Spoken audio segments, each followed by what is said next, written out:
Good morning, my brothers and sisters. Welcome to episode 83 in the book of Revelation. I'm going to title today, what a great title, Heaven on Earth. Heaven on Earth. The reason being is we all wonder, where am I going? And we're going to get a description of literal heaven here today. And we're going to ask the questions, where am I going and where is this place? Where did it come from? Who is there and what is it like? And then probably tomorrow we'll head towards, why does he tell me this, and what do I need to pack for this journey, or how should I be preparing? So join me in a wonderful passage in Revelation chapter 21. I'm going to start in verse 9.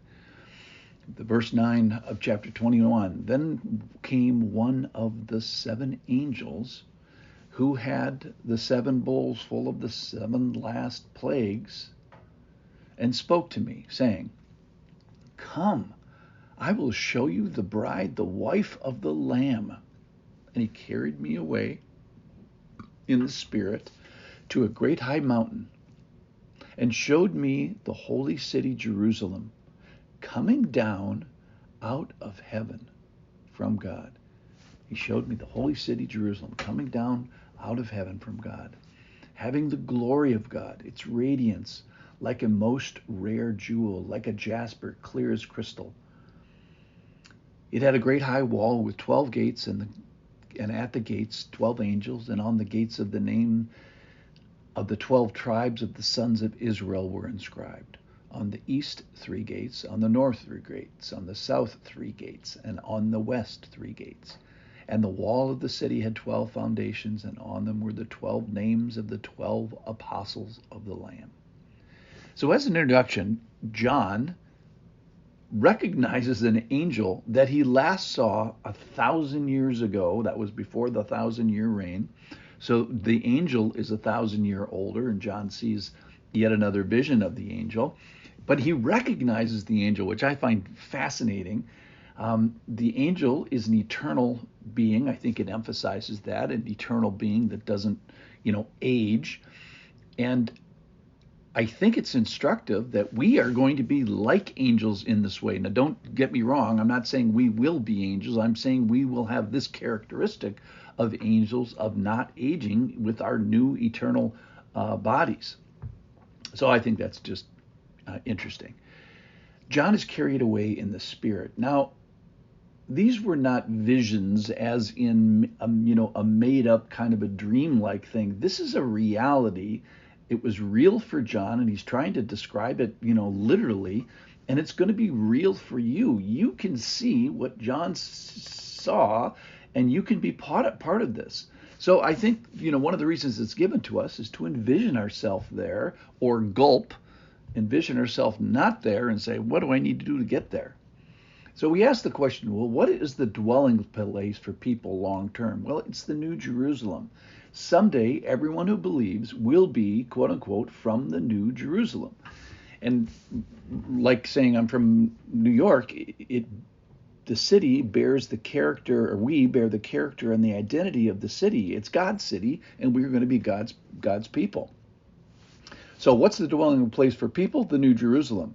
Well, here's the trickier question. What is the dwelling place for God? Well, ironically, it's the same answer. We're going to have the same address as God. We're going to get his mail by mistake some days. His dwelling place is the New Jerusalem. He created it for us. He created it for himself. So who has prepared it? Who is it prepared for? It's both of us. And how long has it been ready? Well, let's go to John 14:2. This is Last Supper before Jesus leaves. He says, In my Father's house are many rooms. If it were not so, I would have told you that I go to prepare a place for you. And if I go and prepare a place for you, I will come again and take you to myself, that where I am you may be also, and you know the way to where I am going. So we're going to the place prepared for believers and to be taken there by believers. So where he will be is where we will be. So what is the place where believers live with God forever? Well, Jesus describes it here as my Father's house. It's the New Jerusalem, and it's heaven. Let's talk about this New Jerusalem.